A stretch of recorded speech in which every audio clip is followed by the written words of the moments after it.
જય માતાજી મિત્રો, જય શ્રી રામ. કેમ છો બધા? મજામાં જઈશો? માવઠું તો થયું છે બહુ ભયાનક. ખેડૂતોને બહુ નુકસાની થઈ છે, બરાબર. અને ગણો તો હવે આ બધું ચાલુ જ રહેવાનું છે. આ સહન કુદરતનો પ્રકોપ છે, હવે સહન કરતાં શીખવું પડશે, બરાબર. જગતનો તાત ખેડૂ એમનેમ તો ન કહેવાનો હોય. અને ક્યાંક ને ક્યાંક થોડીક આપણી ભૂલ હોય, આપણે થોડાક પાપ ભેગા થઈ ગયા હોય, બરાબર. એટલે જ આ કુદરત રૂટતો હોય. એમનેમ તો એ ભગવાન છે. ભગવાન કંઈ કોઈ દીકરાને હાથે કરીને હેરાન કરે નહીં. કોઈ બી માવતર હોય કંઈ દીકરાને દુઃખ ન દે એમનેમ. કંઈક દીકરાનો કંઈક વાંક ગુનો હોય તો કંઈક દુઃખ આવતું એટલે આપણે તો આપણો વાંક છે એવું સમજવાનું હોય, બરાબર. અને બધાને જેને નુકસાની થઈ છે અને ભગવાન દુઃખ સહન કરવાની શક્તિ આપે એવું છે. ઘણા દિવસથી વિડીયો બન્યો નહોતો આપણે. જો કે અહીંયા બળદ આશ્રમમાં કંઈ વાંધો નથી, ભગવાનની દયાથી. પવન બહુ હતો આ તે, થોડુંક એવું લાગતું હતું આ તે, પણ વાંધો ન આવ્યો. ખાસ આપણે કડબ જે ઓલી ભેગી કરી હતી, પણ કુદરતનો ચમત્કાર એવો કહેવાય. આ કાગળ ઢાંક્યો હતો આપણે.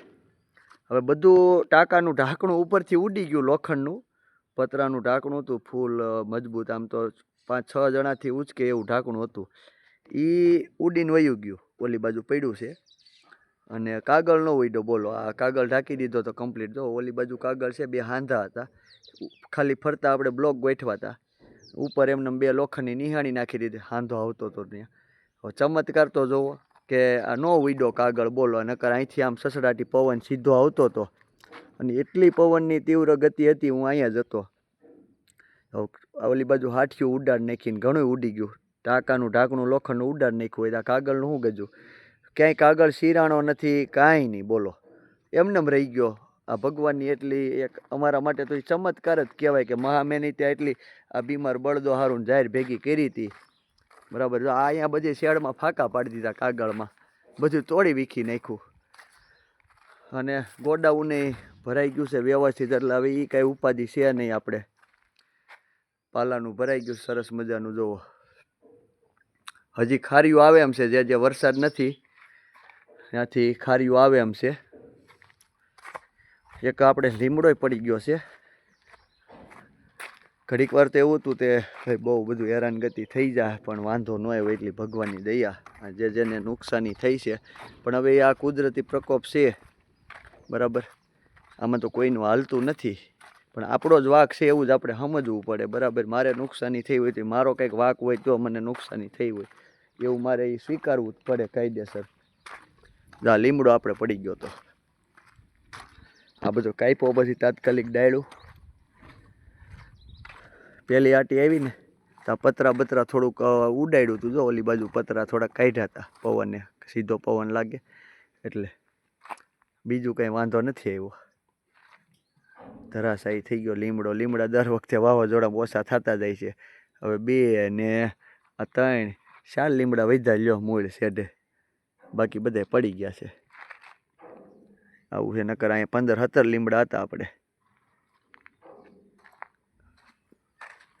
આટલી નુકસાની છે, બીજું કંઈ છે નહીં. ભગવાનની દયાથી નુકસાની કાંઈ. બળદ બધા ટાઈમસર અંદર પૂરાઈ ગયા હતા. જોકે વરસાદમાં પહેલા હોતે ઘઉંના હળા ને બળા ને બધું. હવે એમાં આપણે ખેતી કરવાની હતી તે એ હવે થાય નિરાંતે હુકાશે તઈ. આમ જોઈ તો ખાતર થઈ ગયું, બધું હળી ગયું. ખાતર જ કરવાનું હતું આપણે, હેળવવાનું જ હતું, બધું થઈ ગયું. બળદ આશ્રમમાં કંઈ ઘણાયના ફોન આવ્યા હતા કે ભાઈ બળદ આશ્રમમાં કેમ છું, કંઈ નુકસાની આ તે, પણ કાંઈ છું નથી. એટલી ભગવાનની દયા, કોઈ જાતની ક્યાંય તકલીફ નથી થઈ. અહીંયા બધી પાણી ભરાઈ ગયું હતું, ખેતર બારા પાણી નીકળી ગયા, એટલે વરસાદ હારામાં હારો.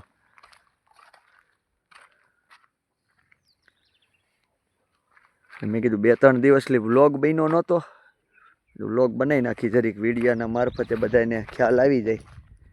ઘણા લોકોના ફોન આવ્યા હતા. આ તો કાગળ બધા તોડી નાખ્યા. પાછળ કાગળ બાંધ્યો તો એ તૂટી ગયો ને વાસટ એટલી હતી કે આખો શેડ પલળી ગયો હતો. ઠેઠ ઓલી બાજુ પાછળ બીમાર છે ને, તો બીમાર બળદે બિચારા ઠૂઠવાઈ ગયા હતા. આ શેડમાં તો નહોતો વાંધો આવ્યો, ગમેણમાં કંઈ પાણી નહોતું ગયું, પવન હતો, પણ આ શેડ આપણે બનાવ્યો છે જે રીતનો, એટલે એમાં તો કંઈ તકલીફ થઈ નથી. આમાં બધી પાણી અંદર ઘરી ગયું હતું, અહીંથી વાસટ જ એવડી હતી. એટલે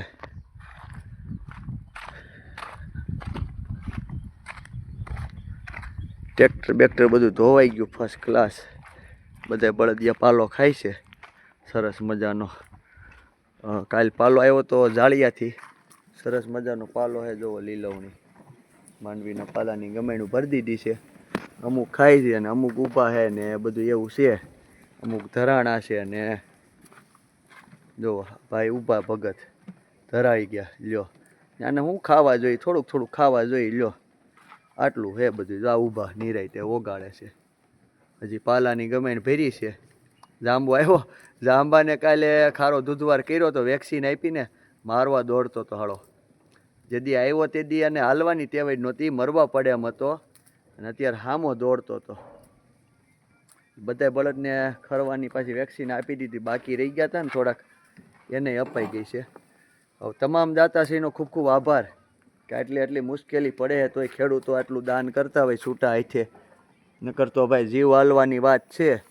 પણ ખાર્યું પાલો બધો ખૂબ આવ્યો છે, એટલે ગોડાઉન એટલું ભરાઈ ગયું છે. ખૂબ ખૂબ આભાર. જય ગૌ માતા, જય ગોપાલ.